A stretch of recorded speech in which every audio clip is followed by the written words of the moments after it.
எத்தனை ஆயிரம் போராளிகள், எத்தனை ஆயிரம் இராணுவம், எத்தனை கப்பல்கள்.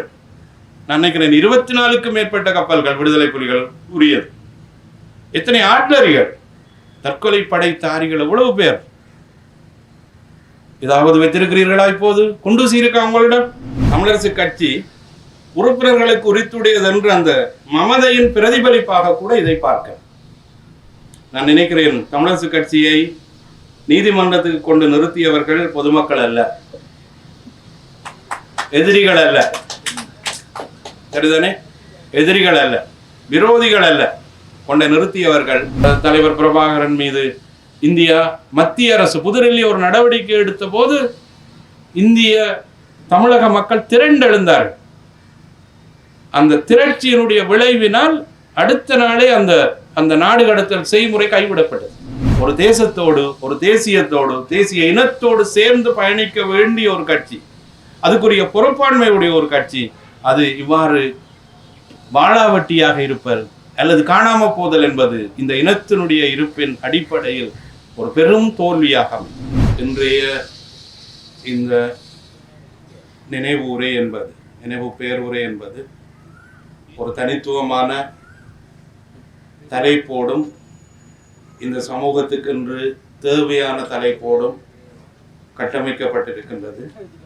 இந்த தலைப்பை வடிவமைக்க முயற்சிக்கின்ற போது தமிழரசு கட்சியினுடைய தலைவர் மாவை சேனாதிராஜா அவர்கள் பல தடவை இது சார்ந்து இந்த விடயத்தை முதன்மைப்படுத்துவது பொருத்தப்பாடுடையது என்று, அதே நேரத்தில் சில கேள்விகளையும் என்னிடம் முன்வைத்து இந்த தலைப்பில் ஒரு உரை ஆற்றுமாறு கேட்டிருந்தார்.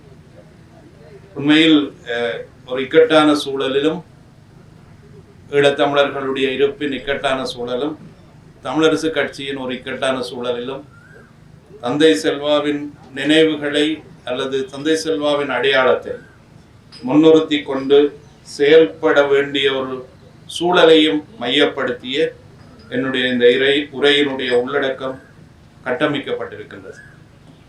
தந்தை செல்வாவை பொறுத்தவரையில் சாமுவேல் ஏம்ஸ் வேலுப்பிள்ளை செல்வநாயகம் என்று அழைக்கப்படும் செல்வநாயகம் அவர்கள் 1898ஆம் ஆண்டு மார்ச் 31ஆம் தேதி மலேசியாவில் உள்ள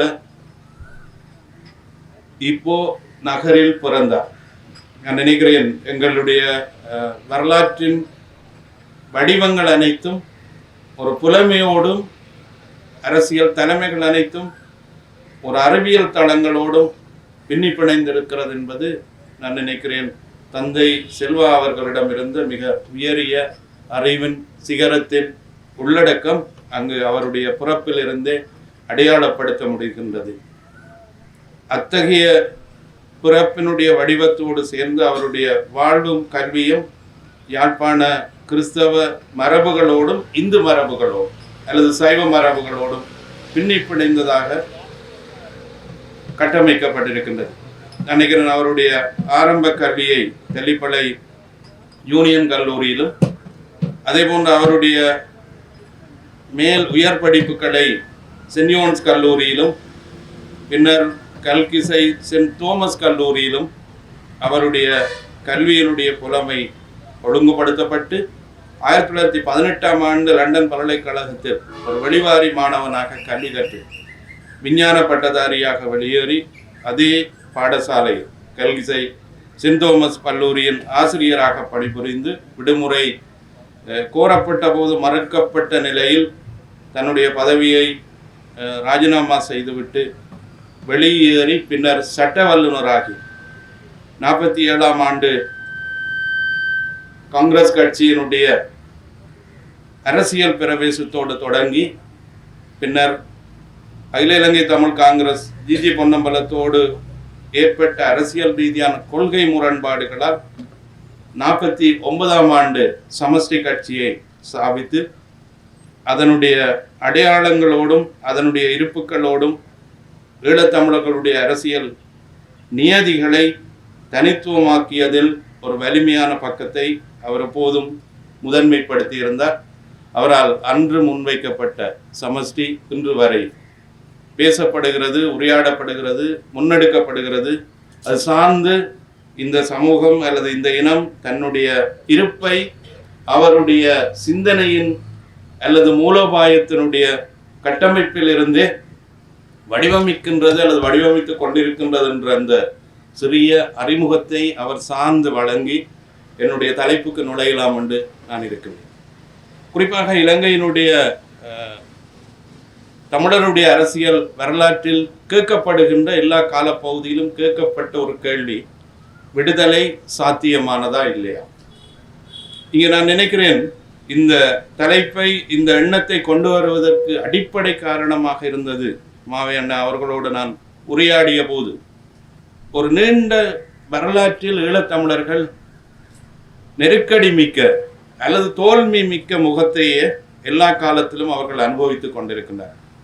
அது ஏறக்குறைய ராமநாதன் சகோதரர்களுடைய காலமாக இருக்கலாம், அதே போன்று பேரும்பநாயகம் கனகநாயகம் காலப்பகுதியாக இருக்கலாம், தந்தை செல்வா பொன்னம்பலம் காலப்பகுதியாக இருக்கலாம், அமுதலிங்கம் சிவசிதம்பரம் காலப்பகுதியாக இருக்கலாம், ஆயுத போராட்டத்தினுடைய காலப்பகுதியாக இருக்கலாம், தற்போது அதுக்கு பின்னர் சம்பந்தன் அதே போன்று கஜேந்திரகுமார் காலப்பகுதியாக இருக்கலாம்.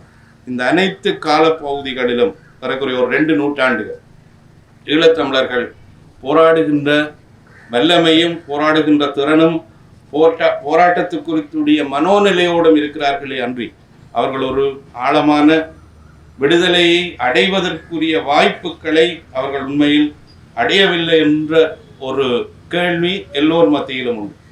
ஆக்கிரமிப்புகள் தொடர்கின்றன, அதே போன்று பாரபட்சமான அரசியல் அணுகுமுறைகள் இருக்கின்றன, அடக்குமுறை குறித்துடைய நியதிகள் தொடருகின்றன, குடியேற்றங்களினுடைய வலிமையான பக்கங்கள் எங்கள் மீது பாய்ச்சப்படுகின்றன. இவை எல்லாவற்றையும் கடந்து ஒரு பிரஜைகளாக அல்லது ஒரு இலங்கை சார்ந்திருக்கக்கூடிய ஒரு மனிதனாக கூட ஈழத்தமிழர்கள் தங்களை அடையாளம் காட்ட முடியாத துயரத்தை இந்த வரலாறு முழுவதும் நாங்கள் அடைந்திருக்கின்றோம். இந்த வரலாற்று வளர்ச்சி கட்டத்தில் நாங்கள் நிற்கின்ற இந்த சூழலில் எங்களிடம் எல்லோரிடமும் இந்த விடுதலை சாத்தியமானதா என்ற கேள்வி நியாயமானது. ஆனால் எங்களிடம் இந்த எல்லைக்குள் பிரவேசிக்கின்ற போது எனக்கு பொதுவெளியில் இருக்கின்ற அரங்குகளில் நிறைய தளங்களில் எங்களுடைய அரசியல் தலைமைகளும் சரி, புலமை தலைமைகளும் சரி, ஊடக தலைமைகளும் சரி, தங்களுடைய விற்பன்னத்தை முதன்மைப்படுத்துகின்ற அதே சந்தர்ப்பத்தில் விடுதலையையும் சுதந்திரத்தையும் ஒன்றாகவே போட்டு உரையாடுகின்ற ஒரு துயரத்தையும் இந்த ஈழத்தமிழர்களுடைய அறிவியல் களத்தில் கண்டுகொள்ள முடிகின்றது. ஆங்கிலத்தில் ஃப்ரீடம் என்று கருதப்படுகின்ற சுதந்திரம் என்பது ஒரு மனிதனுடைய சமமான வல்லமையை அல்லது திறனை அல்லது வாய்ப்புகளை அவன் இன்னொருதன் முன்னிலையில் வெளிப்படுத்துவது தான். அது அடக்குமுறையிலிருந்து தன்னுடைய நெருக்கடிகளிலிருந்தும் விடுபட்டுக் கொள்வதற்கான சூழலைத்தான் விடுதலை என்று பேசுகிறோம். ஆனால் எங்களை பொறுத்தவரையில் நாங்கள் ஒரு விடுதலை விரும்புகின்ற ஒரு இனமாக என்றும் எங்களுடைய இருப்பு பயணத்துக்குரிய எல்லா நியதிகளும் கட்டமைக்கப்பட்டிருக்கின்றது. விடுதலை என்பதனுடைய இருப்போடு தான் எங்களுடைய லஸ்கி குறிப்பிடுகின்ற வார்த்தைகளில் சொல்லுவதானால் தங்களின் மிக சிறந்த சுயங்களாக தாங்கள் இருக்க வாய்ப்பு கிடைக்கின்ற சூழலை பேராவலுடன் மனிதர்கள் பேணுவதை சுதந்திரம் என்று நாங்கள் சுருக்கமாக அழைத்துக் கொள்ள முடியும். இந்த லஸ்கி பற்றி இங்கே இந்த அரங்கில் இருக்கிறவர்களுக்கு தெரியும் என்று நான் நினைக்கிறேன். அரசியல் விஞ்ஞானத்தை கிறிஸ்துக்கு முன் கிறிஸ்துக்கு பின் என்பது போல் அரசியல் விஞ்ஞானத்தை நாங்கள் லஸ்கியினுடைய கிராமர் ஆஃப் பாலிட்டிக்ஸுக்கு முன்னர் பின்னர் என்று வகைப்படுத்தி பார்க்கின்ற ஒரு மனோநிலை எங்களிடம் வளர்ந்திருக்கின்றது. அது ஒரு அறிவியலாக வளர்ந்திருக்கின்றது.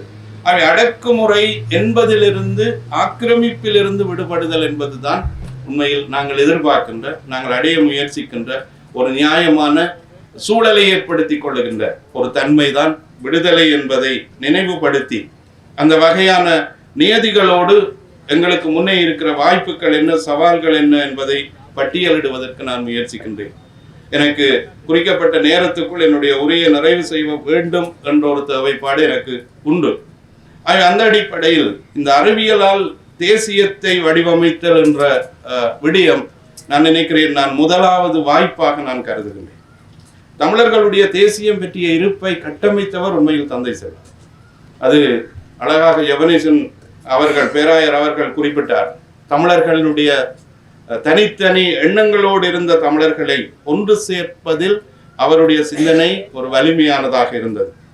அவர் இஸ்லாமியர்களுக்கையும் அதே போன்று மலையக தமிழர்களையும் ஈழத்தமிழர்களையும் ஒன்றிணைத்து கொண்டு தமிழ் பேசும் என்ற ஒரு சொல்லாடலை முதன்மையானதாக அவர் பிரயோகப்படுத்தினார். நான் நினைக்கிறேன் இந்த மூலோபாயம் சார்ந்து தமிழரசு கட்சியும் சரி, தமிழரசு கட்சியினுடைய தந்தையும் சரி, அதுக்கு பின்னர் இருந்தவர்களை பற்றி நான் விவாதிக்க வரவில்லை, தந்தையும் சரி ஏறக்குரிய மிக நேர்த்தியான நோக்கு நிலையில் இருந்து தெளிவான எண்ணங்களோடு தன்னுடைய கருத்தை முதன்மைப்படுத்தி இருக்கின்றார். அதுக்கான ஆரம்ப புள்ளியையும் கட்சிக்குள் வகைப்படுத்தி இருக்கின்றார். நான் நினைக்கிறேன் அவர் திருமலை தீர்மானம் பற்றிய மிக 1960கள் பற்றிய உரையாடலில் முதன்மைப்படுத்தப்பட்ட அந்த தீர்மானத்தில் அவர் முன்வைத்த மிக பிரதான 2 விடயங்கள். ஒன்று, ஈழத்தமிழர்களை ஒரு தேசிய இனமாக அடையாளப்படுத்துவதில் பிரதேச அடிப்படையில் ஒரு ஒருங்கிணைவை அவர் ஏற்படுத்துவதில் ஒரு வெற்றிகரமான எண்ணத்தை எங்களுக்கு ஏற்படுத்தினார். அது முதலாவது அம்சம். 2வது, ஈழத்தமிழர்கள் மத்தியில் இருக்கக்கூடிய விடுதலை பற்றிய எண்ணத்தை ஏறக்குரிய சமஷ்டி என்ற வரைவுகளுக்குள்ளால் உட்படுத்துவதற்கு அவர் முயன்றார். இந்த 2 அடிப்படைகளுக்குள்ளால் தான் வடக்கு கிழக்கு ஒரு பிரதேசம், வடக்கு கிழக்கு ஒரு தாயகம், வடக்கு கிழக்கு ஒரு தனித்துவமான பண்பாட்டு இன மொழி மரபு கூறுகளை கொண்டிருக்கின்றது என்ற அந்த நியதியை ஒரு சுயநிர்ணய வரைவுக்குள் உட்படுத்துவதில் ஒரு வெற்றிகரமான அணுகுமுறையை அவர் ஏற்படுத்தி இருந்தார். உண்மையில் தேசியம் பற்றிய உரையாடல் எங்களிடம் இருந்து அளவில்லை, அது ஐரோப்பியர்களிடம் எழுந்தது. ஐரோப்பியர்கள் தான் தேசியம் பற்றிய உரையாடலை தங்களுடைய தேசங்களிலும் தங்களுடைய தேசியங்களுக்குள்ளும் முதன்மைப்படுத்தினார். அவற்றை நாங்கள் உள்வாங்குகின்ற போது அல்லது அவற்றை பிரயோகப்படுத்துகின்ற போது அது ஒரு பூகோளமயப்படுத்தப்பட்ட ஒரு நியாயத்தன்மை கொண்டிருக்கக்கூடிய கருத்து நிலையாக அது மாறுவதற்குரிய வாய்ப்பை பெற்றது. அத்தகைய வாய்ப்புக்குள்ளே தான் மனித சமூகத்தினுடைய இருப்பு நிர்ணயமும் கட்டமைக்கப்பட்டது. இப்போது மக்கள் என்று அழைப்பது அவன் நிறமையுடையவன், அவன் சுதந்திரமானவன் என்ற எல்லைகளுக்குள்ளால் தான் இந்த உலகத்தில் மக்கள் என்ற கூட்டம் கணிப்பீடு செய்யப்படுகிறது. அவை இன்று ஒவ்வொரு சமூகமும் அல்லது ஒரு இனமும் தன்னை அடையாளப்படுத்துகின்ற 2 மிக பிரதான குறிகாட்டி, ஒன்று சுயநிர்ணயம், என்னும் ஒன்று அது இறமை பொருந்தியது என்பதை நிர்ணயிப்பது. ஆகவே அந்த சுயநிர்ணயம் என்பதையும் இறமை பொருந்தியது என்பதையும் இந்த தேசியத்தினுடைய தோற்றத்தோடு நாகரிகத்தினுடைய வளர்ச்சியின் முதிர்ச்சி கட்டத்தோடு தந்தை செல்வாவினுடைய பிம்பங்களுக்குள்ளால் அல்லது எண்ணங்களுக்குள்ளால் இந்த உலகத்தினுடைய நியதிகளுக்கு முதன்மைப்படுத்தப்பட்டு ஈழத்தமிழர்கள் தங்களை வடிவமைத்துக் கொள்வதற்குரிய ஒரு திட்டமிடலை அது ஏற்படுத்தி இருந்தது. ஆகவே அந்த சுய உரிமையும் சுய பிம்பங்களும் சுயத்தினுடைய தனித்துவங்களும் தான் இந்த மனித சமூகத்தினுடைய இருப்பு என்பதை முதன்மைப்படுத்துவதில் ஈழத்தமிழர்கள் எப்போதும் தெளிவான பார்வையை பக்கத்தை தங்களுக்குள் கொண்டிருந்தார். இன்று இருக்கிற வாய்ப்பு எதுவென்றால், இந்த தேசியமாக தமிழர்கள் ஒன்றிணைந்து இருக்கக்கூடிய சூழல் என்பது அது சில வேளைகள் ராமநாதன் உருவாக்கியதாக இருக்கலாம், அல்லது பொன்னம்பலம் உருவாக்கியதாக இருக்கலாம், அல்லது ஆர்மோனாவலர் கட்டமைத்ததாக இருக்கலாம். இவர்கள் எல்லோரும் சேர்ந்து நிர்ணயிக்கப்பட்ட அல்லது வரையறுத்து கொண்டிருக்கக்கூடிய அந்த சுதேச அடிப்படையிலான பண்பாட்டு முறைகளை முதன்மைப்படுத்தி கொண்டிருக்கக்கூடிய நியதிகளோடு பயணிக்கக்கூடிய ஒரு சமூகமாக அது இன்றும் தன்னை கட்டமைத்திருக்கின்றது. சில வேளைகளில் ஒரு பலவீனமான சூழல்களை அல்லது பலவீனமான சம்பவங்களை இந்த மனித சமூகத்தினுடைய இருப்புகளோடு நாங்கள் அளவீடு செய்து பார்க்க முயற்சிக்கின்ற போது சில பிறழ்வுகள் எங்கள் முன்னே நிற்க பார்க்கிறது.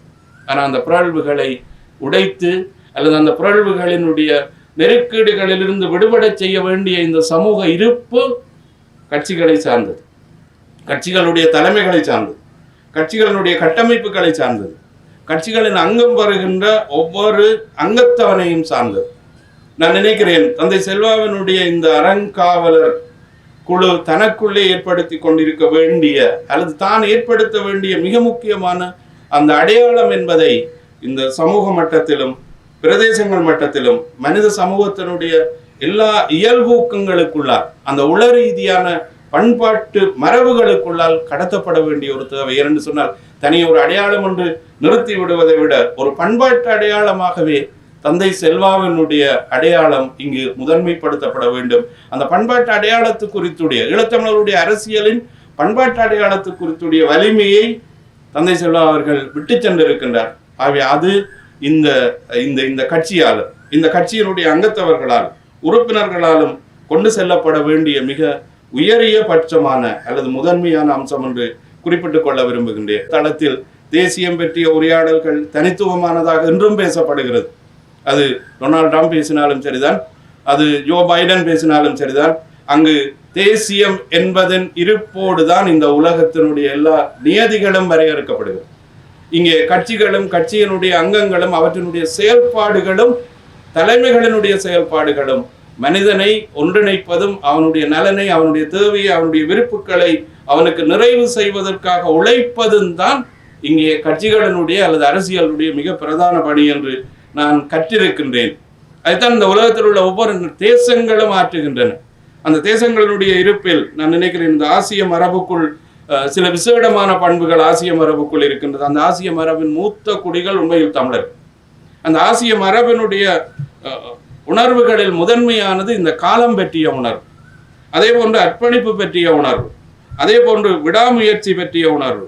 இன்னும் ஒரு மிக முக்கியமான அம்சம், ஒரு நீண்ட கால பார்வை கொண்டிருக்கக்கூடியது இந்த ஆசிய பண்பாட்டின் மரபு என்று உலகம் அங்கீகரித்திருக்கின்றது. அத்தகைய மரபுக்குள் எங்களுக்கு முன்னே இருக்கின்ற 2 முன் உதாரணங்கள், ஒன்று யூதர்கள், இன்னொன்று ஜப்பானியர்கள். இவர்கள் இருவரும் ஐரோப்பிய மரபுகளை கற்று ஐரோப்பிய அனுபவங்களை தேர்ந்தெடுத்து கொண்டு அந்த ஐரோப்பிய மரபுகளில் இருந்து தங்களுடைய தேசங்களை நிர்ணயித்தவர்கள். என்று புலம்பெயர்ந்த தளத்தில் இருந்து உரையாடப்படுகின்ற உரையாடல்களினுடைய பலவீனங்களை பற்றிய எண்ணங்கள் அதீதமாக இருக்கின்றது. பலமான எண்ணங்கள் பற்றிய உரையாடல்கள் அந்த தேசங்களில் முன்னெடுக்கப்பட வேண்டும். ஜப்பானியர்களும் யூதர்களும் எவ்வாறு தங்களுடைய தொழில் திறனையும் விஞ்ஞானத்தினுடைய பற்றாக்குறையையும் அறிவியலினுடைய பற்றாக்குறையையும் ஐரோப்பிய நாடுகளில் கற்றுக்கொண்டு தங்களுடைய தேசங்களை எப்படி கட்டமைத்தார்கள் என்ற எண்ணத்தோடு புலம்பெயர்ந்த தளத்தில் இருக்கின்ற நியாயம் என்று கருதுகின்ற மனித சமூகத்தோடு சேர்ந்து பயணிக்க வேண்டும் என்று ஈழத்தமிழன் கருதுகின்ற சூழலில் அதனை கட்டமைக்க வேண்டிய பொறுப்பாண்மை புலம்பெயர்ந்த தளத்தில் இருக்கின்ற ஒவ்வொருவருக்கும் உண்டு என்பதுதான் இங்கே முதன்மையான அம்சம். ஏனென்று சொன்னால் அந்த அடிப்படைகளுக்குள்ளால் தான் எங்களுடைய பூகோளம் பற்றிய அறிவும் புவிசார் பற்றிய அறிவும் எங்களுக்கு அவசியமானது. நான் நினைக்கிறேன் எங்களிடம் இருக்கக்கூடிய வாய்ப்புகளை நான் அதிகம் பட்டியலிடுகிறேன். நிச்சயமாக இந்த புலம்பெயர்ந்த தளத்தில் இருக்கின்ற இந்த இந்த இந்த சமூகம் மிக மெலிந்து போன அல்லது ஒரு ஒரு மிக சாதாரணமான அம்சங்களோடு தன்னுடைய ஈடாட்டத்தையும் தன்னுடைய உரையாடல்களையும் முதன்மைப்படுத்துகிறது அன்றி அது ஒரு தூர நோக்கோடு தன்னுடைய இருப்பை அது கட்டமைப்பதில் தவறுகின்றது அல்லது அந்த சந்தர்ப்பங்களை அது சரியாக பயன்படுத்த தவறுகின்றது என்றே நான் குறிப்பிட விரும்புகின்றேன். ஏனென்று சொன்னால் இதுக்குரிய புலத்தின் களம் மிக நேர்த்தியாக தன்னுடைய அறிவியல் ரீதியான அளவீடுகளுக்குள்ளால் நிறைய அம்சங்களை இந்த சமூகத்துக்கு கொடுத்திருக்கின்றது. அதனை தமிழரசு கட்சியும் அதனுடைய ஸ்தாபகர் அதனை கட்டமைத்திருக்கின்றார். ஆகவே நிச்சயம் இங்கு எங்களுக்குள்ளே இருக்கின்ற மிக முக்கியமான அடிப்படை அம்சம் அறிவியல் சார்ந்து தேசியத்தை நாங்கள் ஒருங்கிணைக்காமல் நாங்கள் ஏறக்குரிய கற்பனைகளுக்குள்ளோ இந்த கற்பனையின் வடிவங்களுக்குள்ளாலும் நாங்கள் ஒரு யுக புருஷர்களாக எங்களை அடையாளப்படுத்த முயற்சித்ததனுடைய பிரதிபலிப்புகள் தான் உண்மையில் இந்த நெருக்கடிக்கும் இந்த தோல்விகளுக்கும் பின்னால் இருக்கின்ற அடிப்படை காரணம். அறிவியலாக பூகோள அரசியலையும் புவிசார் அரசியலையும் உலக அரசியலையும் ஏன் ஈழத்தமிழர்களுடைய இலங்கை சார்ந்திருக்கக்கூடிய அரசியலையும் ஒரு அறிவியல் கண் கொண்டு பார்க்க வேண்டிய ஒரு தேவைப்பாடுகளுக்குள் இயங்க முடியாததனுடைய பிரதிபலிப்பு தான் இன்றைய இந்த நெருக்கடிக்கு பின்னால் இருக்கின்ற நியாயமான காரணங்கள். நாங்கள் பெருமளவுக்கு இந்த ரம்மியமானது, அழகானது, சுவையானது, கற்பனையின் மேன்மையானது என்று உரையாடுகின்ற எல்லா சந்தர்ப்பங்களிலும் எங்களிடம் இருக்கின்ற மிக மோசமான பலவீனம் நடைமுறையோ யதார்த்தத்தையோ நாங்கள் எந்த அளவீட்டிலும் முதன்மைப்படுத்தாத ஒரு இனமாக அல்லது இனத்தினுடைய வடிவமாக ஏன்னு சொன்னால் நாங்கள் இந்த மீத் என்ற அடிப்படைகளுக்குள்ளால் இயங்குகின்ற ஒரு தொழிற்பாட்டை மதமும் மதத்தினுடைய அடையாளங்களும் எங்களுக்கு தந்துவிட்டு சென்றது. அவை அவற்றின் மீதான விமர்சனங்களை அல்லது அவற்றின் மீதான வாதங்களை சரியான அளவீடுகளுக்குள் ஒரு பண்பாட்டு உருவாக்க சூழலுக்குள்ளால் நாங்கள் நிர்ணயிக்கின்ற போது மட்டுமே இந்த அறிவுசார் அணுகுமுறை ஈழத்தமிழர்களிடம் ஒரு தேர்ச்சியான மாற்றத்தை சாத்தியப்படுத்தும். இந்த தேர்ச்சியான மாற்றத்தை சாத்தியப்படுத்த தவறுகின்ற எல்லா சந்தர்ப்பங்களிலும் நாங்கள் ஒரு பொருத்தமற்ற அல்லது ஏற்றுக்கொள்ள முடியாத அல்லது அடிமைத்தனத்து குறித்துடைய ஐரோப்பிய சமூகத்தில் இருக்கின்ற அல்லது புலம்பெயர்ந்த தளத்தில் இருக்கின்ற ஒவ்வொருவரும் ஏறக்குரிய அவர்களுடைய இருப்பினுடைய உள்ளடக்கம் முழுவதும் தொழில்நுட்பம் சார்ந்து, தங்களுடைய தொழில் சார்ந்து, தாங்கள் ஒரு எழுச்சி மிக்க ஒரு சூழலை பொருளாதார கட்டமைப்பில் ஏற்படுத்துவது சார்ந்து மட்டுமே, அல்லது இன்னொரு வகையில் சொன்னால் ஒரு அடிமைத்தனத்தின் நியதிகளுக்கு உட்பட்ட விதத்திலே, அது மலேசியா, சிங்கப்பூர் பென்ஷனியர்களாக இருக்கலாம், பிரித்தானியர்களுடைய வருகைக்கு பிறகு, அல்லது இன்று புலம்பெயர்ந்திருக்கின்ற ஐரோப்பியர்களாக இருக்கலாம், ஐரோப்பிய நாடுகள் இருந்த புலம்பெயர்ந்த ஈழத்தமிழனாக இருக்கலாம். எல்லோருமே உலகத்தினுடைய நியதிகளுக்கு உட்படுகின்ற எல்லா அம்சங்களையும் கடந்து தங்களுடைய தொழிலையும் தாங்கள் சார்ந்திருக்கின்ற அடிமைத்தனத்தையும் அங்கீகரிக்கின்ற ஒரு வடிவத்தோடு தான் அவர்கள் பயணிக்கின்றார். இதனுடைய விளைவுதான் இன்றைய காப்பிய நாயக கதைகளும் இலட்சியவாதங்களும் ஈழத்தமிழர்களினுடைய பொருத்தமற்ற தூய்மைவாதங்களும் கற்பனைவாதங்களும் வறண்ட இலட்சியத்தினுடைய மேம்போக்கான சிந்தனையும் எங்களிடம் ஆழமாக வேரூன்றி இருக்கின்றது. கட்சிகளை கேட்டால், கட்சிகளுடைய தலைமைகளை கேட்டால், மக்கள் அல்ல எனக்கு கொள்கை பெரிதென்று சொல்வார். மிக மிக துயரமான ஒரு விடயம். இந்த கொள்கையின் இருப்பு என்பது மனிதனை அல்லது மக்களை அல்லது இந்த ஈழத்தமிழனுடைய அடிப்படை தேவை என்று ஒருபோதும் நிறைவு செய்ய. இந்த கொள்கை எந்த அளவுக்கு ஒரு அரசியல் சார்ந்திருக்கக்கூடிய, பொருளாதாரம் சார்ந்திருக்கக்கூடிய, சமூகம் சார்ந்திருக்கக்கூடிய நியதியோடு பயணிக்க வேண்டும் என்ற அந்த யதார்த்தமான பொறிமுறைக்குள் அந்த கொள்கையை வளைத்து போடுகின்றவன் தான் ஒரு சிறந்த அரசியல் தலைவனாகவும் சிறந்த மக்களின் தலைவனாகவும் தன்னை அடையாளப்படுத்த முடியும். நாங்கள் ஒரு பொருளாதார ரீதியான குறிகாட்டியை வடக்கு கிழக்கு சார்ந்து உண்மையில் கட்டமைக்கவே இல்லை, இன்று வரையும் கட்டமைக்கவில்லை. நாங்கள் கொழும்போடும் கண்டியோடும் அல்லது வேற பிரதேசங்களோடும் உறவு வைத்துக் கொள்கிறோமே. வடக்கில் இருப்பவர்கள் கிழக்கோடு ஒரு பொருளாதார ரீதியா, ஒரு பண்பாட்டு ரீதியா, ஒரு அரசியல் ரீதியான நெறிமுறைகளுக்கு உட்படுகின்ற விதத்திலான பயணங்களை, அவற்றுக்குரிய நடைமுறைகளை, அதுக்குரிய அணுகுமுறைகளை நாங்கள் முதன்மைப்படுத்த தவறி இருக்கின்றோம். குறிப்பாக இஸ்லாமியர்கள் பொறுத்து ஈழத்தமிழர்கள் அதிக முரண்பாடுகளை கொண்ட, அதுவும் ஆயுத போராட்டம் அவர்களை முற்றாகவே உடைத்து இருக்கின்றது, தனித்தனி துண்டங்களாக்கி இருக்கின்றது. தந்தை செல்வா குறிப்பிட்ட தமிழ் பேசும் முஸ்லீம்கள் என்ற அந்த வாதம் ஆயுத போராட்ட சூழல் முடிந்த பிற்பாடு அது முழுமையாகவே காணாமல் போனது. ஒன்று இஸ்லாமியர்களோடு வைத்திருக்கின்ற உறவு நிற்கதியானது, இரண்டாவது கிழக்கோடு வைத்திருக்கின்ற உறவு நிற்கதியானது. அந்த நிற்கதியான சூழல் மீட்டெடுக்கப்பட வேண்டும். வடக்கு கிழக்கு என்பது சில வேளைகளில் வெளியோயாவினால் அல்லது மணலாற்றினால் துண்டாடப்பட்டிருக்கலாம். ஆனால் ஈழத்தமிழர்களை பொறுத்தவரையில் மனரீதியாக அவர்கள் என்றுமே ஒரு ஐக்கியத்து குறித்துடைய ஒருமைப்பாட்டோடு தாங்கள் இயங்க வேண்டும் என்ற எண்ணத்தோடு பயணிக்கின்ற ஒரு இனமாகத்தான் அது இன்றும் இருக்கின்றது. அதனுடைய அடிப்படை தேவைகளும் அவ்வாறாக இருக்கின்றது. கிழக்கில் இருப்பவர்களுக்கு வடக்கும், வடக்கில் இருப்பவர்களுக்கு கிழக்கும் ஒரு தேசிய இருப்பை, தேசிய பிரெஞ்சைக்குரிய வடிவத்தை தந்திருக்கின்றது என்ற வாதங்களும் எண்ணங்களும் இன்றும் முதன்மைப்படுத்தப்பட வேண்டும். அந்த முதன்மைப்படுத்தப்படுகின்ற சூழலுக்குள்ளால் தான் இந்த ஆரோக்கியமான ஒரு அரசியல் இருப்பை நாங்கள் கட்டமைக்க முடியும். அதுவே தேசியத்தினுடைய இருப்பென்று நான் விவாதிக்க விரும்புகின்றேன். ஏனென்று சொன்னால், தேசியம் என்பது ஒரு வெறும் அரசியல் சொல்லாடல் கிடையாது. அது ஒரு பொருளாதாரமானது, பண்பாடானது, ஒரு நாகரிகமானது. அது இந்த சமூகத்தினுடைய இசைந்து இருக்கக்கூடிய இயல்பூக்கத்தினுடைய தன்மையாக தன்னை ஒழுங்குபடுத்தக்கூடியது. தேசியம் பற்றிய உரையாடல்களில் அதிக முக்கியத்துவம் வாய்ந்த உரையாடல்களை இடதுசாரிகள் அல்லது சோசியலிஸ்டுகள் உலகத்தில் முதன்மைப்படுத்தி இருக்கிறார். தேசியம் என்பது ஒரு கூட்டு ஆத்மா என்று சொல்லுகின்றார் ஒரு இடதுசாரி எட்வர்ட் ரொகான் என்பவர். இந்த தேசியமே அந்த கூட்டு ஆத்மாவின் உயிர் மூச்சு என்று அவர் மேலும் விவரிக்கின்றார். அவருடைய வார்த்தையில் குறிப்பிடுகின்ற இந்த நியாயப்பாடுகளை வியர்டாட் என்ற என்னும் ஒரு ஐரோப்பியன் தனி மனித அரசியல் அரசாக ஒழுங்கமைக்கப்படாத வரை ஒரு மக்கள் கூட்டம் ஒரு தேசியமாக தன்னை அடையாளப்படுத்தாது. நான் நினைக்கிறேன், ஒரு அரசாக வடிவமைத்ததில் சமஷ்டி ஒரு முக்கிய பங்கு, மாகாண சபை ஒரு முக்கிய பங்கு. அதை கடந்து இந்த உணர்வு ரீதியான தமிழன், ஈழத்தமிழன் அல்லது தமிழ் தேசியம் என்ற அடிப்படை இந்த அரசு என்ற ஒரு வடிவத்து குறித்துடைய நியதிகளை தனக்குள்ளே உணர்வு ரீதியாக கொண்டது. அவை இந்த நிலப்பரப்பாலும் உணர்வினாலும் ஒன்றிணைக்கப்படக்கூடிய ஒரு மக்கள் கூட்டம் வடக்கு கிழக்கு சார்ந்து இன்னுமே கட்டமைக்கப்பட்டிருக்கின்றது, கட்டமைக்கப்படக்கூடிய சூழலை கொண்டிருக்கின்றது. தேசியம் என்பது 3 பிரதான அர்த்தங்களை கொடுக்கின்றது என்று ஐரோப்பியர்கள் வாதிக்கிறார்கள்.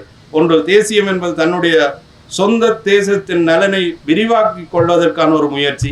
இன்னும் ஒன்று, ஒட்டுமொத்த சமூகத்தின் மக்களின் நலனுக்கு பாடுபடுவது. நான் நினைக்கிறேன் அது இலங்கை தேசியம் அல்லது இந்திய தேசியம் என்ற பொருளில் விவாதிக்கப்படுகிறது. இன்னும் ஒன்று, தேச அளவில் நிலப்பரப்பை ஒன்றிணைத்து முழுமையாக்குவது என்ற பொருள்படவும் தேசியம் விவாதிக்கப்படுகின்றது. ஆகவே தேசியம் ஒரு பொருள் அல்ல, அது அருவமான பொருளும் கூட அல்ல. ஆனால் அது ஒரு நிகழ்வு போக்கு, ஒரு துணை கருவி. மனித சமூகத்தினுடைய இருப்புக்கு அது ஒரு துணை கருவி. வினோத் என்ற அறிஞர் தேசியத்தை அரசியல் மயப்பட்ட நடவடிக்கை என்பதும் அரசியல் மயப்படுத்தப்பட்ட நடவடிக்கையினுடைய பிரதிபலிப்பு தான் தேசங்களினுடைய போராட்டத்துக்குரிய அடிப்படை என்றும் குறிப்பிடுகின்றனர். தேசங்களை மக்கள் கட்டமைப்பது என்பதை விட தேசியங்களால் மக்கள் தேசங்களை கட்டமைக்கின்றார்கள். அதுக்கு சிறந்த உதாரணம், பிரெஞ்சுக்காரன் வாழ்ந்த இடம் முழுவதும் பிரெஞ்சுக்கு சொந்தமான ஒரு தேசிய இருப்பை ஐரோப்பியர்கள் வெஸ்பாலியா உடன்படிக்கைக்கு பின்னர் ஏற்றுக்கொண்டார். அப்ப இந்த நியதிகளோடு தான் ஈழத்தமிழர்களுடைய வடக்கு கிழக்கு சார்ந்த பொருளாதாரம், அரசியல், சமூகம், பண்பாட்டு முறை, நாகரிகத்தினுடைய அடிப்படைகள் தேவைப்படுகிறது. நாங்கள் இவை செய்ய முடியாது என்று யாரும் விவாதிக்கிறீர்கள் என்று சொன்னால் அது இந்த அரசியலை விட்டு நீங்கள் வெளியேறுவதற்கு பொருத்தப்பாடுடையது என்று நான் கருதுகிறேன். இரண்டு சொன்னால் இதை ஒரு செயல் வடிவமாக ஆக்க வேண்டிய பொறுப்பாண்மை ஈழத்தமிழில் இருக்கின்ற எல்லோருக்கும் உரித்துள்ளது. அவர்கள் இன்று உலகத்தில் மிக பிரபலியமாக பேசப்படுகின்ற ஒரு பொருளாதார கோட்பாடாக அல்லது பொருளாதார வடிவமாக இந்த புவிசார் பொருளாதாரம் மாறிவிட்டது. ஜியோ எக்கனாமி என்று ஆங்கிலத்தில் சொல்வார். நான் நினைக்கிறேன் அந்த ஜியோ எக்கனாமி என்பது வடக்கு கிழக்கு பிரதேச அடிப்படையில் முதன்மைப்படுத்தப்பட வேண்டிய ஒரு சூழலுக்கு குறித்துடைய ஒரு பொருளாதாரம் தான்.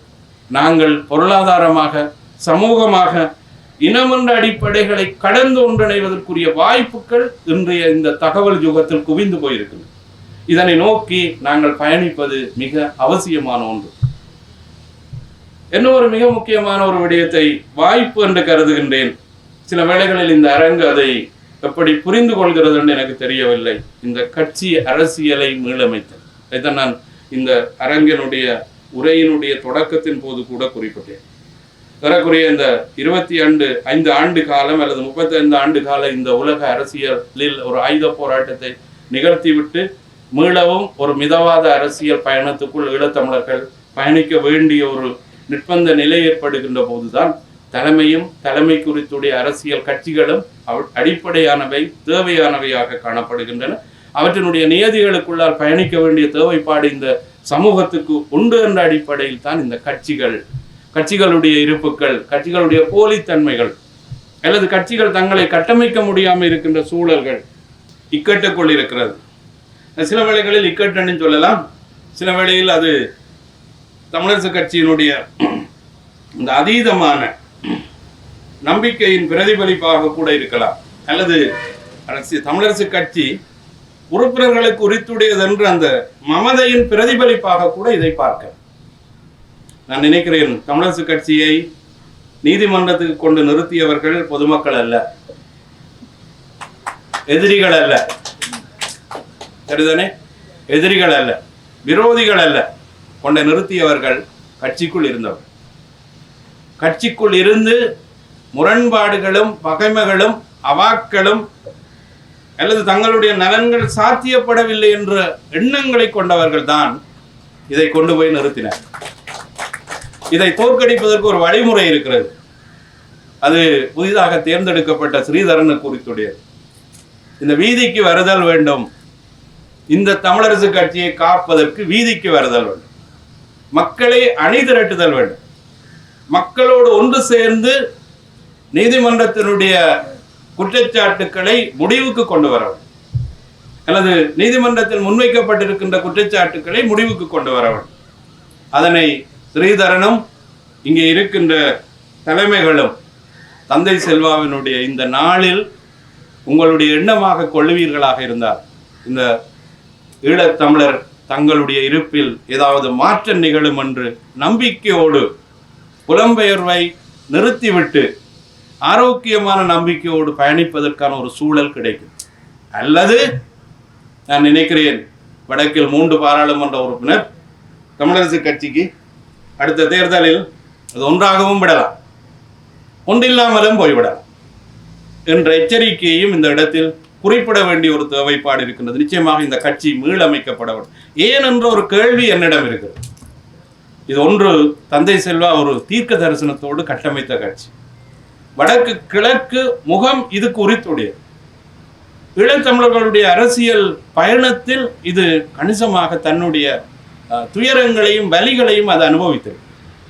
அதிடம் நிறைய பலங்கள், பலவீனங்கள், ஏற்ற இறக்கங்கள் இருக்கலாம். அது கட்சிகள் எல்லாவற்றுக்கும் உண்டு. எல்லாமே கட்சிகளினுடைய இருப்புகளுக்கு உரித்துடையது தான். அது தவிர்க்க முடியாது. கட்சிகள் தங்களுக்குள்ளே மோதிக்கொள்வது அல்லது தாங்கள் சார்ந்திருக்கக்கூடிய எல்லைக்குள் தங்களுடைய போட்டித்தன்மைகளை முதன்மைப்படுத்திக் கொள்வது ஒரு நியாயமானது தான். ஆனால் ஒரு தேசத்தோடு, ஒரு தேசியத்தோடு, தேசிய இனத்தோடு சேர்ந்து பயணிக்க வேண்டிய ஒரு கட்சி, அதுக்குரிய பொறுப்பாண்மையுடைய ஒரு கட்சி, அது இவ்வாறு வாளாவட்டியாக இருப்பது அல்லது காணாம போதல் என்பது இந்த இனத்தினுடைய இருப்பின் அடிப்படையில் ஒரு பெரும் தோல்வியாக அமையும். இந்த கட்சியின் மீதும் இந்த கட்சியினுடைய உறுப்பினர்கள் மீதும் இதனுடைய நம்பிக்கை மீதும் நான் நினைக்கிறேன். இந்த கட்சியின் மீது நிறைய விமர்சனங்களை நான் அவ்வப்போது முன்வைத்திருக்கின்றேன். இந்த கட்சிகள் தொடர்பாக நினைக்கிறேன். இந்த புலம்பெயர்ந்த தளத்தில் அண்மையில் ஒரு காணொளியில் பார்த்தேன். யாழ்ப்பாண பல்கலைக்கழகம் அரசு அறிவியல் துறை இந்த சமூகத்துக்கு என்ன செய்கிறது என்ற கேள்வி எல்லோரும் எழுப்புகிறார்கள். நான் நினைக்கிறேன், போருக்கு முன்னரும் சரி, போருக்கு பின்னரும் சரி, ஈழத்தமிழர்களுடைய அரசியலோடு யாழ்ப்பாண பல்கலைக்கழகத்தினுடைய அரசு அறிவியல் துறை பயணிக்கிறது. எல்லா சூழலிலும் அது தன்னுடைய கருத்தையும் தன்னுடைய எண்ணத்தையும் வெளிப்படுத்துகிறது. ஆனால் இவற்றை முன்னெடுக்கின்ற தலைமைகள் அவற்றை செவிசாய்ப்பதில்லை, அவற்றுக்கு இசைந்து கருத்துக்களை முதன்மைப்படுத்துவதில்லை, அதனோடு சேர்ந்து பயணிப்பதற்கு அவர்கள் தயாராக இல்லை. இதனுடைய விளைவுதான் நான் நினைக்கிறேன் இன்றைய துயரத்துக்கான அடிப்படைக்கார். இது ரெண்டும் சேர்ந்து இணைந்து பயணிக்குமாக இருந்தால் இது ஒரு ஆரோக்கியமான ஒரு அரசியல் இருப்பை இது கொண்டு வந்து நிறுத்த முடியாது, வாய்ப்பில்லை, எல்லாமே முடிந்து விட்டது என்ற ஒன்று கிடையாது. இது ஒரு புதிய தளம், புதிய ஜெனரேஷன், புதிய தகவல் யுகத்தினுடைய காலம். இந்த காலத்தில் அதிக மாற்றங்களை செய்யக்கூடிய ஒரு சூழலுக்குள் நான் நினைக்கிறேன் 1949 2009 வரை நிறைய ஏற்ற இறக்கங்களோடு தான் தமிழரசு கட்சி பயணித்தது. அது கூட்டுக்களை வைத்தது, கூட்டமைப்புகளை சந்தித்தது, கூட்டணியாக செயல்பட்டது, நிறைய நெருக்கடிகளை அது உள்வாங்கியது. ஆனால் 2009க்கு பின்னர் அதுக்கு நிறைய வாய்ப்பு கிடைத்தது. அதுக்கான ஒரு பலம் அதுக்கு கிடைத்தது. ஆயுத போராட்டம் முடிவுக்கு வந்திருந்தது. ஆயுத போராட்டங்களுடைய தலையீடுகள் இல்லாமல் இருந்தது. ஒரு ஆரோக்கியமான ஒரு அரசியல் பயணத்தை செய்யக்கூடிய களம் திறந்தே இருந்தது. நான் இன்றும் அது திறந்துதான் இருக்கு. அந்த களத்தை பயன்படுத்திக் கொள்வதற்கு, இந்த மக்களை அணிதிரட்டி பயன்படுத்திக் கொள்வதற்கு உரிய ஒரு வாய்ப்பை இன்றைய கட்சியினுடைய தலைமையில், இன்றைய இந்த அரங்கில் இருக்கிறவர்கள், இந்த நான் நினைக்கிறேன் இந்த மூத்த கட்சியினுடைய உறுப்பினர்கள் மீது நிறைய விமர்சனங்கள் உண்டு. அந்த விமர்சனங்கள் தவறானது என்று கூட நான் கருத மாட்டேன். அந்த விமர்சனங்களுக்கு முன்னால் இருக்கின்ற மிக முக்கியமான குற்றச்சாட்டுக்கள், இவ்வகை நெருக்கடிகளை எவ்வாறு நீங்கள் பார்த்து கொண்டிருந்தீர்கள், உங்களால் ஏன் அது தீர்க்கப்பட முடியவில்லை, உங்களால் ஏன் இந்த உறுப்புரிமை குறித்துடைய ஒவ்வொருவரையும் உங்களால் ஏன் கட்டுப்படுத்தி வைத்திருக்க முடியவில்லை. நான் நினைக்கிறேன் இந்த கென்ரிக் ஈசிங்கருடைய அரசியல் தலைமைத்துவம் பற்றிய ஒரு உரையாடல் இங்கு நினைவுபடுத்துவது நல்லது என்று நான் நினைக்கிறேன். உலகத்தில் கென்ரிக் ஈசிங்கர் குறிப்பிடுகின்றார், கட்சியும் அரசும் ஆட்சியும் ஒரு வகை சர்வாதிகாரத்துக்கு உட்பட்டதுதான்.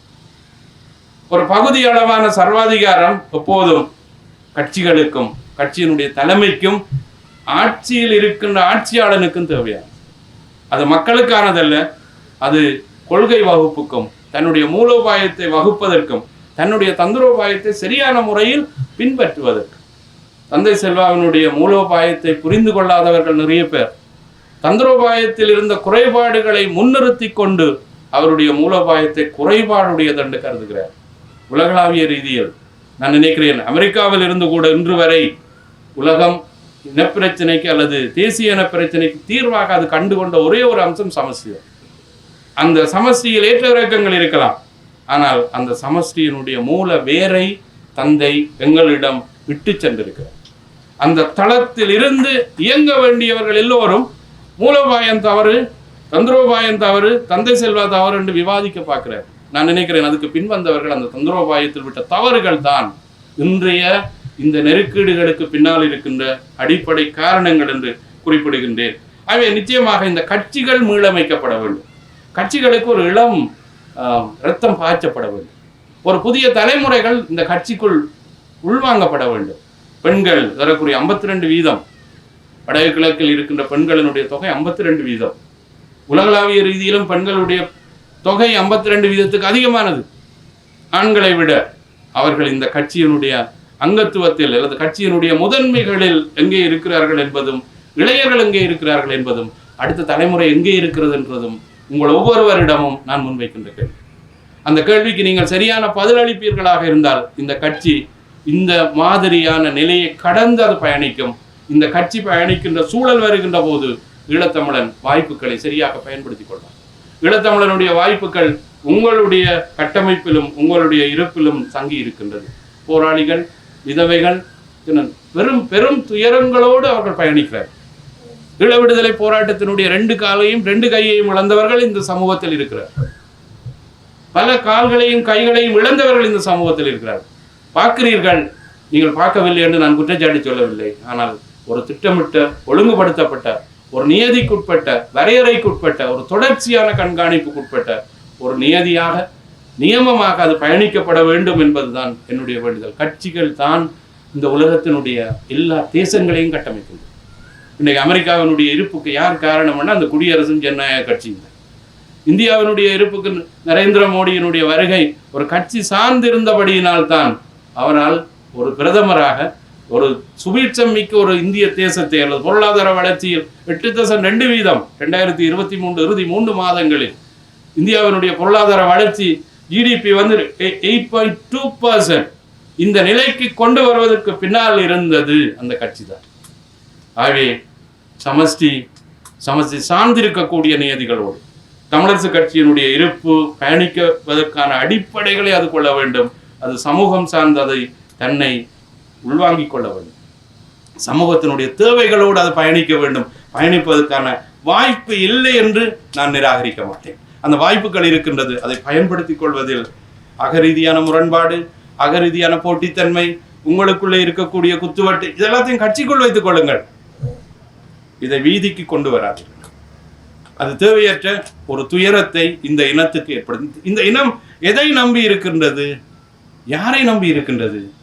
யார் மீது கரிசனை கொண்டிருக்கின்றது? நீங்களே ஒரு தடவை இந்த விடயத்தை இந்த சமூக மட்டத்தில் தேடிப்பார். இந்த கட்சிகளையும் இந்த கட்சிகளுடைய தலைமைகளையும் நம்பி பயணிக்கிறது. அதன் அடிப்படையாக நான் நினைக்கிறேன், இது தனியா தமிழரசு கட்சிக்கு மட்டும் உரித்துடையதல்ல. தமிழ் தேசியம் பேசுகிற எல்லா கட்சிக்கும் உரித்துடையது. தமிழ் அரசு கட்சியில் ஒரு இன்னொரு சிறப்பு இருக்கிறது. அது ஒரு குடும்ப கட்சி கிடையாது. அது ஒரு குடும்ப கட்சியாக தன்னை அது கட்டமைக்கவும் இல்லை. அது ஏனைய கட்சிகளுக்கு இல்லை என்று நான் நினைக்கிறேன். ஒன்று, அதிடம் ஆயுதம் இல்லை, அல்லது முன்னாள் ஆயுத போராளிகள் அதிடம் இல்லை. இரண்டாவது, அது குடும்ப அழகோடு இல்லை. அது ஒரு வடகிழக்கு முகம் கொண்டது. ஈழத்தமிழர்களுடைய அரசியல் இருப்போடு அது பயணம் செய்தது. இந்த இவ்வளவு தனித்துவமும் ஏனைய கட்சிகளை விட தமிழரசு கட்சிக்கு உண்டு. அவை அந்த கட்சி பாதுகாக்கப்பட வேண்டும், பேணப்பட வேண்டும் என்று விவாதிப்பதில் ஒரு அரசியல் மாணவனுக்கு உரித்துடைய பங்கு என்று தான் நான் நினைக்கிறேன். அதனால்தான் இந்த விவாதத்தை நான் இந்த அரங்கில் உங்கள் முன்னிலையில் வைக்க விரும்புகின்றேன், இந்த மக்கள் மத்தியிலும் வைக்க விரும்புகின்றேன். இரண்டாவது, நான் மிக பிரதானமாக எடுத்துக்கொண்டது இந்த பிராந்திய சர்வதேச சக்திகள் முன்னே இருக்கின்ற வாய்ப்புகள். நீங்கள் எதை கூறினாலும், நீங்கள் என்ன விவாதங்களை வைத்தாலும், முதுகில் குத்தி விட்டார்கள், கட்டி கொடுத்து விட்டார்கள், அவர்கள் எங்களை முன்னேற விடவே மாட்டார்கள், இப்படி என்னெல்லாம் நீங்கள் இந்தியாவை பற்றி என்ன விவாதம் வைத்தாலும், இந்த ஜியோகிராபிக்கல் ப்ராக்சிமேட்டி இந்தியா இல்லாமல் ஈழத்தமிழர்கள் அல்லது இலங்கை தீவில் இருக்கின்ற யாரும் தங்களுடைய இருப்பை நிர்ணயமாக தக்க வைக்க முடியாது, நிர்ணயமாக ஒழுங்குபடுத்த முடியாது. எத்தனை ஆயிரம் போராளிகள், எத்தனை ஆயிரம் இராணுவம், எத்தனை கப்பல்கள், நான் நினைக்கிறேன் 24க்கும் மேற்பட்ட கப்பல்கள் விடுதலை புலிகள் உரியது. எத்தனை ஆட்லரிகள், தற்கொலை படைத்தாரிகள் எவ்வளவு பேர். ஏதாவது வைத்திருக்கிறீர்களா? இப்போது குண்டூசி இருக்கா உங்களிடம், ஈழத்தமிழர்களிடம்? இதனுடைய அடிப்படை எங்கே இருந்து தொடங்கியது? ஸ்ரீபெரும்புத்தூரில் இருந்து தொடங்கியது. அந்த துயரத்தின் வலி அது சில வேளை செய்யாமல் இருக்கலாம், செய்திருக்கலாம், செய்யாமலும் இருக்கலாம். இன்னுமே அந்த விடை இல்லை உலகத்தில். நிறைய குழப்பங்களும் விவாதங்களும் உண்டு. ஆனால் வெளிப்படையாக இல்லாவிட்டாலும் மறைமுகமாக வேணும். அது ஈழத்தமிழரால் செய்யப்பட்டது என்ற விவாதம்தான் இந்திய தேசம் முழுவதும் உலகம் முழுவதும் உண்டு. ஆக இது சரிப்படுத்தப்பட வேண்டும். அதை மீற நாங்கள் தயாராக இல்லையோ, அல்லது அதை நாங்கள் அதோடு சேர்ந்து பயணிக்க நாங்கள் தயாராக இல்லையோ, அதை தந்திரமாக எங்களால் கையாள முடியவில்லையோ, இந்த அரசியல் களம் காணாமல் தான் போகும். இந்த அரசியல் களம் தன்னுடைய இருப்பை இழந்துதான் ஆகும். ஏனென்று சொன்னால் அதனுடைய பொருளாதார வளர்ச்சியும், அது பொருளாதாரத்தில் ஒரு தேசம் வளருகின்ற அடுத்த கட்டம், அது இராணுவ ரீதியான ஒரு பெரும் உச்சத்தை பாய்ச்சலை அது அடையும். அதுக்கான வாய்ப்புகள் அது உருவாக்கி இருக்கின்றது. அதனை தென்னிலங்கையில் இருக்கின்ற புத்திஜீவிகளும் அரசியல் தலைவர்கள் நன்கு புரிந்து வைத்திருக்கிறார். எப்படி இந்தியாவோடு நாங்கள் பாலம் அமைப்பது பற்றி அவர்கள், அது இப்போ மோடி பாலம் ஆகிவிட்டது. ஒரு காலத்தில் ராமர் பாலம் என்று இருந்தது, அது இப்போது மோடி பாலம் ஆகிவிட்டது. அந்த மோடி பாலமானதனுடைய விளைவு தென்னிலங்கை அதை முதலே சுதாகரித்து கொண்டு செயல்பட தொடங்கிவிட்டது என்பதுதான். ஆகவே நிச்சயம் இதில் ஈழத்தமிழர்கள் ஒரு கட்சியாக, ஒரு தேசமாக தங்களுடைய இருப்பின் நியாயத்தன்மைகளை முதன்மைப்படுத்தி கொண்டு செயல்பட வேண்டிய மிக பிரதானமான ஒரு தேசம் இந்தியா. இதுக்கு மிக பலம் என்னன்னு சொன்னால், ஈழத்தமிழர்களுக்கு மிக பலம் தமிழர். அங்கே இருக்கக்கூடிய அரசியலினுடைய வடிவம் அதெல்லாம் உங்களால் ஏற்றுக்கொள்ள முடியாது, எனக்கு தெரியும். நீங்கள் அதை பற்றி மிக அதெல்லாம் எனக்கு வேண்டாம். அந்த அரசியல் எப்படியும் இருந்துட்டு போகட்டும். ஆனால் அந்த மக்கள் கூட்டம், நான் நினைக்கிறேன் ஒரு தடவை போராளிகள் மீது, அண்டன் பாலசிங்கம், தலைவர் பிரபாகரன் மீது இந்தியா மத்திய அரசு புதுடெல்லி ஒரு நடவடிக்கை எடுத்த போது இந்திய தமிழக மக்கள் திரண்டெழுந்தார்கள். அந்த திரட்சியினுடைய விளைவினால் அடுத்த நாளே அந்த நாடு கடத்தல் செய்முறை கைவிடப்பட்டது. இதனுடைய தாற்பயத்தை அல்லது ஜல்லிக்கட்டு, இதனுடைய தாற்பயத்தை ஈழத்தமிழர்களுடைய அரசியல் தலைமைகள் புரிந்து கொள்ளவே இல்லை. உண்மையில் சென்னை ஒரு திறவுகோல். திருநாவுக்கரசு, நான் நினைக்கிறேன் 1999ஆம் ஆண்டு 2001ஆம் ஆண்டு ஒரு கட்டுரை ஒன்று எழுதியிருந்தார், சென்னை திறவுகோல் என்று. உண்மையில் இந்த மக்களினுடைய திரட்சியின் பயன்பாட்டை முதன்மைப்படுத்த வேண்டிய தேசிய இனம் ஈழத்தமிழர்கள். என்ற ஈழத்தமிழர்களுக்கு அந்த ப்ராக்சிமேட்டியில் ஈழத்தமிழர்களும் தமிழகமும் அயலகம், இந்த ரெண்டுக்கும் இடையிலே நாங்கள் மீனவர் சார்ந்து இருக்கின்ற முரண்பாடுகளை நாங்கள் எவ்வாறு தமிழரசாக நாங்கள் எவ்வாறு எதிர்கொள்வோம், தமிழரசாக நாங்கள் எவ்வாறு அதை தீர்ப்பது பற்றி யோசிக்கின்றோம். நான் நினைக்கிறேன் இந்த பிராந்திய சர்வதேச சக்தி, ஏனென்றால் தனித்து இந்தியா ஒரு புவிசார் அரசியல் மட்டும் கிடையாது, ஒரு பிராந்திய அரசு மட்டும் கிடையாது. அது இப்போது ஒரு பூகோள அரசு. அது அமெரிக்காவோடும் ஐரோப்பிய நாடுகளோடும் ரஷ்யாவோடும் ஒரு உலகளாவிய ரீதியான பொருளாதார இராணுவ பரிமாற்றங்களை கொண்டிருக்கக்கூடிய ஒரு பெரும் வலுவான ஒரு தேசம். அந்த தேசத்தை நோக்கி ஈழத்தமிழர்கள் சரியான கொள்கை வகுப்பு செய்ய வேண்டும். நான் நினைக்கிறேன் இது பல தடவை ஈழத்தமிழர்களுடைய புலமை தளத்தில் சொல்லப்பட்டிருக்கின்றது. ஒரு சரியான ஒரு தீர்க்க தரிசனமான ஒரு நோக்கு நிலையில் ஒரு ராஜதந்திர செய்முறைக்கு உட்படுகின்ற ஒரு வெளியுறவு பாரம்பரியத்தை கட்டி அமையுங்கள். அது கூடாக ஒரு ஆரோக்கியமான ஒரு அரசியல் இருப்பை சாத்தியப்படுத்த முடியும். நிறைவாக நான் நினைக்கிறேன், நான் ஒரு நீண்ட நேரம் உங்களோடு உரையாடி விட்டேன். நிறைவாக ஈழத்தமிழர்கள் இப்போது தமக்கான உரிமையை பெறுவதற்கு தம்மை சரிவர தகவமைத்துக் கொள்ளக்கூடிய வரலாற்று கட்டாயத்தில் உள்ளனர். வச்சிரம் போன்ற முதுகெலும்பையும் அதுக்குரிய தலைமைகளையும் மூளை பலம் கொண்டிருக்கக்கூடிய அறிஞர்களையும் அவர்களுடைய வருகையும் ஈழத்தமிழர்கள் எதிர்பார்த்திருக்கின்றார்கள். செங்கம்பளம் விரித்து காவல் காக்கின்றார்கள். விலை போகாத கண்ணியமான செயல்திறன் கொண்ட நீண்ட தூர பார்வை மிக்க சிறந்த தலைவர்கள் தமிழ் மக்கள் எதிர்பார்க்கின்றார்கள் என்பதும், இத்தனை நிறைவேற்றுகின்ற வல்லமை எந்த தனி மனிதனுக்கு, எந்த தலைவனுக்கு, எந்த கட்சிக்கு இருக்கின்றதோ அது அந்த மக்களை விடுதலை நோக்கி கொண்டு செல்லும் என்று குறிப்பிட்டு விடைபெறுகிறேன். நன்றி.